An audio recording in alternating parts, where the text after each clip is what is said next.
Welcome back. You tuned into Inspired Afternoons with me, your host Mariam Mia, and I'm joined I'm joined in person by Sister Sumaiya Hoosen, and we're going to be continuing with our health and wellness segment. And yes, to become a healthier version of yourself, and in doing so, a better version of yourself. So it's all about all round wellness. So, first, let me welcome you. Assalamu alaikum wa rahmatullahi wa barakatuh, Sister Smaya. Walaikum salam. How are you, Sister Mariam? Alhamdulillah, and yourself. We're doing well. And it is so important that, we always think about, we equate wealth with monetary acquisitions. So, whatever we can inquire in our focus when we think about wealth is always something that's tangible in terms of material, purchasing something material, or anything that's got to do with an exchange in terms of money. And that will show how wealthy we are. But we forget it's actually values that brings about wealth. Values such as contentment and good health is actually your wealth, because all the money in the world can't buy good health. I love that statement, and it rings so true, especially just in the COVID pandemic, where when hospital beds were full, it didn't matter whether you were the millionaire or the billionaire. You couldn't buy yourself a place into that hospital, whether you needed it or not. When home oxygenators were all let out, there was no way you were going to get it, regardless of how much you were willing or how much money you had to invest in your health.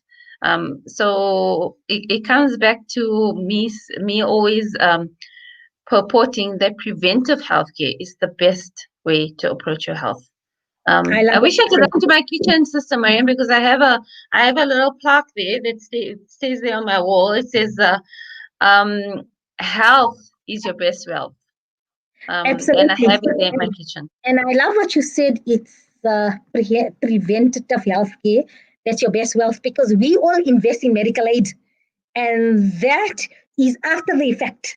It's symptomatic healthcare that you're going for. So, I mean, every month you put aside and you pay for this medical aid. It's what if I break down? So the thing is, once you break down, you might not always be restored to your optimal level that you were prior to something going wrong in your body. But I think investment, in terms of, if there is going to be monetary investment spent in our health, it's actually supposed to be for preventative healthcare, as opposed to symptomatic spending on some symptomatic relief. Because anything we're doing is basically, then when we enter hospital or the medical system, it's to get symptomatic relief. So last week we spoke about getting your toes wet, and that was all about water. And I know I bombarded you. I felt like, I just sent you this ammo, because every conceivable thought I thought about water, everything from water temperature to amounts and everything. And mashallah, you answered it so well and so adequately. When I'm drinking water and I'm ensuring that I hydrate regularly, I hear Sumaiya whispering at the back of me that she's sitting there and pondering the water. So I have been practicing when I remember to be adequately hydrated. So now we have your next pillar of the home is sleep like a baby. So tell us, what is sleep like a baby? Or how do we? I want to sleep like a baby. Really, I want. Okay. The concept of sleeping like a baby, I was trying to come up with the catchy term for this pillar of health. Basically the pillar, as it sounds like. Sorry, Mariam, there's a bit of interference. Can you hear me? I can hear you loud and clear. Go ahead. Okay. So the pillar has, as it suggests in the name, it's all about sleep. And I try to think of the greatest analogy that I could think of, and sleeping like a baby. There's nothing more peaceful. Even when you look at that baby fast asleep, you feel a sense of peace. Um, and the reason why this is a pillar of health, many people overlook sleep as critical in terms of their physical health as well as their mental health. Sleep is critical. It's sleep that helps control your metabolism, which most people don't know. It's sleep that helps control your weight.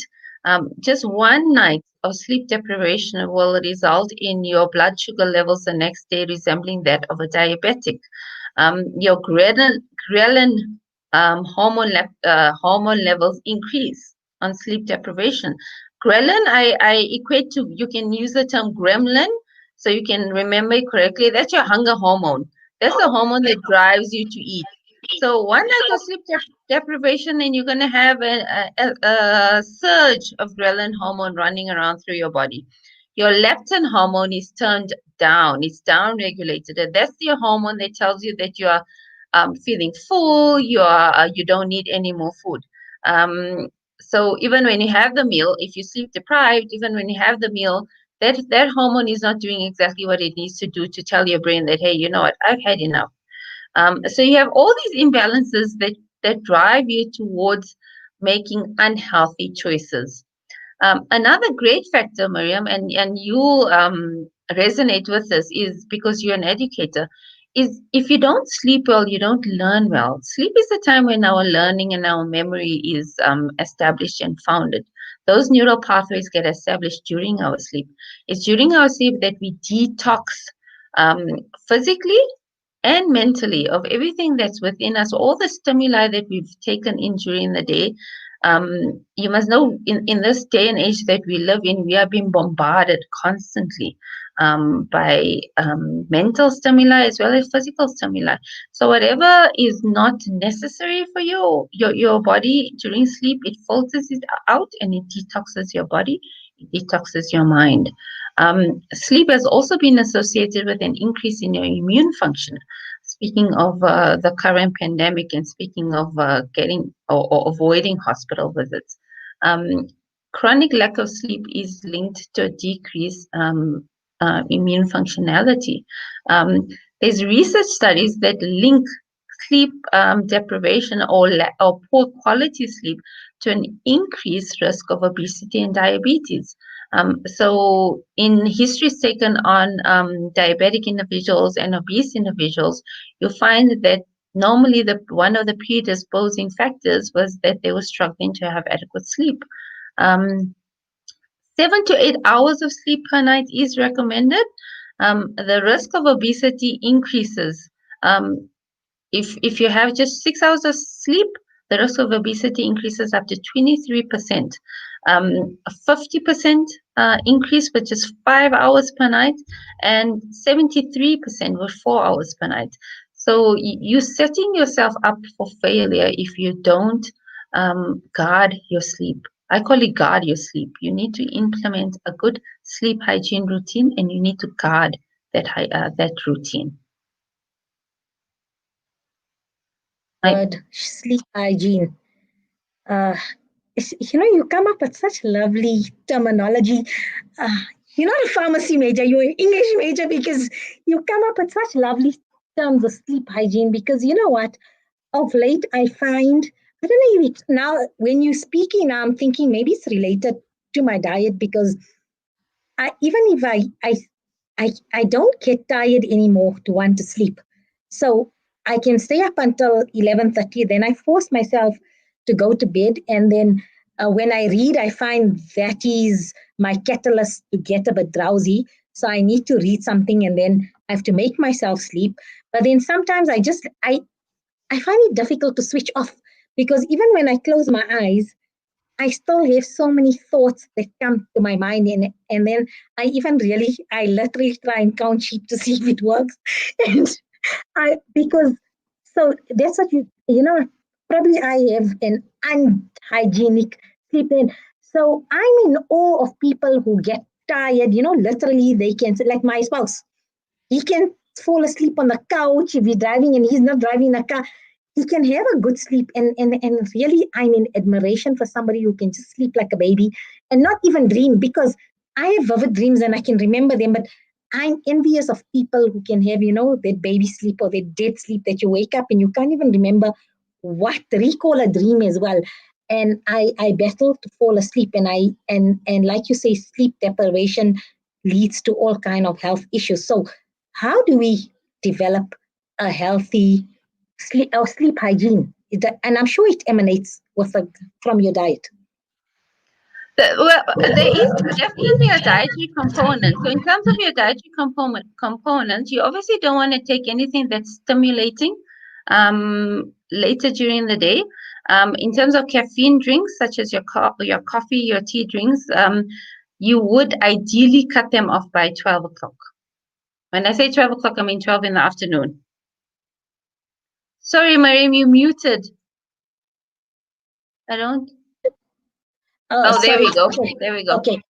Tell me, as early as 12 noon.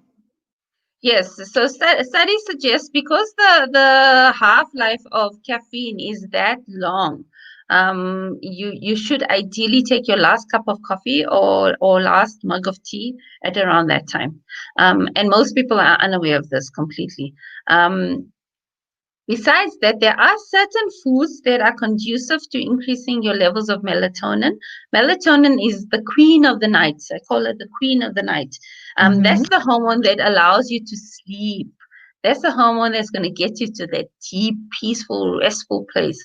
And there are certain foods that are high in tryptophan, especially, that will increase your levels of melatonin. Obviously, this is over a chronic period of time. It's not going to be a once-off meal and voila, that's it. So you program your body in that way. So if you as a client come to me, Mariam, and you tell me that these are your issues, this is your issue surrounding sleep, we'll run through what happens, say, from generally around if you're going to bed. Well, firstly, we'll work backwards. We'll say, okay, so what time do you need to wake up in the morning? So if you, for example, tell me I need to wake up by 5, then we work backwards. We take it back 8 hours, preferably 9 hours, and we work out more or less the time of night you should be aiming to get to bed. All right. And then we look at currently what you are doing. So if you're telling me you find it difficult to unwind, you know that reading kind of settles you and prepares you for sleep. So that's great. That's part of your sleep hygiene routine. But before you go to read, what are you doing? Are you on your phone? Are you watching television? So the blue lights that emanate from our screens have been shown to create brain waves that don't allow us to switch off. So you need to stop any blue light or any screen activity at least 2 hours before bedtime. If this is not possible, I would suggest you download all the Flux filters to block out the blue light filter. Also, I would ask you about your bedroom space. What is in your bedroom? Many people keep televisions in their bedroom, which for me is a big no-no. Many people keep their work laptops, their tablets in their bedrooms as well, which again is a big no-no. So we go through that, and then I would also ask you in terms of what relaxes you. So you said reading relaxes you, but you've also said that when you go to sleep, when you finally stop reading, you have this whole checklist that runs through your mind. So in your case, for example, I'll say keep a book on your bedside, because I have a book on my bedside and have a pen. And if I find these thoughts running through my head and they're not allowing me to switch off, I write them quickly down. So I'd say keep a journal. This can be part of your nighttime routine. So your nighttime routine will be going to bed, reading for a bit, journal, and whatever thoughts, before you actually put your head down on that pillow, whatever thoughts come to your mind, jot them down in the journal. That way you don't have to worry about them. Once they're out on paper, you know, okay, they're safe. I can revisit them tomorrow morning. Because what happens is we have these thoughts and we have these checklists that run through our mind, and we're trying to hold on to them and we're trying to enforce them in our memories, because we must remember now tomorrow we need to do this. But once you have it written down, you can think, okay, when I get up in the morning, I can just review this and then I know what I need to do. It just will allow you to settle down. So another analogy that I love using, Mariam, you're a mother. So you know when your kids were small, when they were babies, you'd give them, you had a bedtime routine. All parents know this. You have a bedtime routine for your babies. It's either a bath and a rub down. When they're little, you may be breastfeeding them before they sleep. You may be giving them a nice warm bottle. When they're older, it's your brush book bed routine. So they go brush their teeth. yeah, they read for a bit, or you read with them when they're little, and then they go to bed. They read all their kalimas and surahs, and they do all their prayers, and then they fall asleep. And you find that generally kids don't really have an issue, and they don't necessarily even have to set an alarm clock. Their bodies just know what to do. So the same way for you, Miriam, I'd say to you, you need to have a routine at around bedtime. So it's called your bedtime routine, your sleep hygiene routine. First, you remove everything that is not conducive to your sleep. And then you implement measures, whether it's reading, whether it's taking a bath, whether it's giving yourself a hand massage with a roller, a hand roller, whatever that means for you. Whether it's journaling, writing in your journal, whatever relaxes and calms you, you need to find what works for you, and that's what you implement.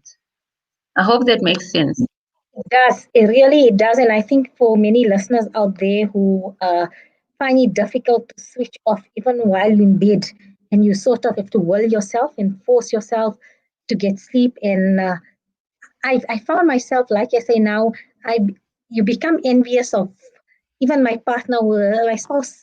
He's deep in sleep. He can't hear my fiddling or whatever, and then he's occasional snores like irritate you. You know what I mean? Because I think that's what it is for us that have to sleep next to somebody who snores, your partner who snores, and then I think maybe also the frustration is jealousy because they enjoying their sleep. They're in such a lovely deep state of sleep, and here you struggling to sleep, and you can't get to the stage where you're having REM sleep that you can block out all the sounds. Hence, you're listening to those sounds. So I am going to try and Earplugs, Mariam. Earplugs. They work. when I know it works, but I want that natural. Allah's given us that natural earplugs that when you're deep in sleep, anything can happen. There's lightning, thunder. You don't hear it because you know what? That is the kudrat and the gift that Allah has given us. That it just happens, natural earplugs. So I find myself I need to do this. But you said something so true, and that's what I think we don't carry out into our adult life is that sleep routine and sleep hygiene we inculcate in our children, because generally all parents we're quite good at it. We inculcate a good sleeping routine with our children, the bedtime story, a little talk, a cuddle, a fable, a moral, a kiss, your du'as, the kalimas that get revised at night when they're sleeping. So we're doing all the sleeping dua, and that special bonding time. And since the time we get our children to sleep in their own space, in their own room, and things like that, and take ownership. I know every parent has a good bedtime routine. It's strange that somewhere along the line in our busy lives, we forget to then us develop a good bedtime routine. And I'm definitely gonna now it's hydration. There's a lot of homework here. So this week my homework is gonna be I'm going to start implementing a good bedtime routine, and I'm going to prepare for this routine. And I am in agreement with you about the television. I also not an advocate of having a television in the bedroom, because then you won't sleep the whole night because it's comfortable in your bed. And like you say, there is something there that stimulates you when you're watching on screen, whether it's the colors, the cues, whatever, and you don't fall asleep. And before you know it, it's like 2 or 3 in the morning, and then you sleep deprived, and then you don't function optimally the next day because you're tired and you're just going with the flow and you're not having a good quality of life during the day then. So I am there, and also I am going to plan, and I think all listeners as well. Sumaiya, I think our homework for this week is let's develop a good sleep routine, sleep hygiene. I'm going to use that word now, sleep hygiene, and let's see if we can inculcate. And like you say, it will happen over time. If we do it, inshallah, it's going to have all good habits take around 40 days to become part of your lifestyle. So let's see if we can just. 100%. And I'm so glad that you said that it takes 40 days, because many people want a quick fix. They want to go to the pharmacy and get a sleeping tablet, or they want to get your CBD oil, or they want to use some kind of medication to get them to sleep. But as you mentioned earlier, Allah has given it to us. we've just forgotten. We've just forgotten how, or we've squandered it away. And like we were able to do it with our kids and we saw the benefits in it, I say that a lot of times, a lot of what I teach is about parenting yourself. The same way you'd look at your child that was getting into bad habits and you'd advise them and guide them and give them tips and tools. And you'd kind of even force them in a way. It's the same thing with yourself. You need to parent yourself sometimes. That's all that you need to do. You need to parent yourself. We need to parent ourselves. 100%. This is excellent that we're going to parent ourselves. We're going to get into this good habit. And yes, you have to train your mind. It's not a quick fix. So I'm looking forward. Next week, inshallah, we will then continue with our pillars. I'm taking it a bit slow because I just don't want you to just give me an explanation of each pillar and then it's going to fall away. That is why I'm dissecting everything you say, because for myself as well and for the listeners, because it must be a cognitive conscious change. Otherwise, it's just going to be shop talk that, oh, Sumaiya has got these wonderful pillars and this and that and that. But if we really dissect what we say and we break it up into easy, implementable habits, that is the way to wholesome health. So Jazakallah for indulging me and allowing me the opportunity for every pillar to dissect it like this, because I think that value for all of us in terms of our conscious decision to become a healthier, better version of ourselves, inshallah.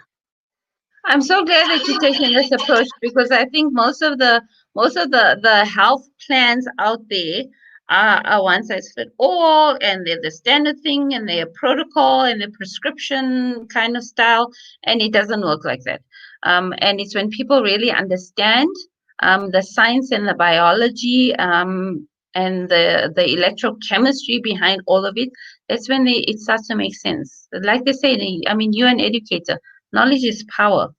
Knowledge is power. And I'm there to help you transform that knowledge into power, because most people sometimes have the knowledge, but they don't know how to transform it into action.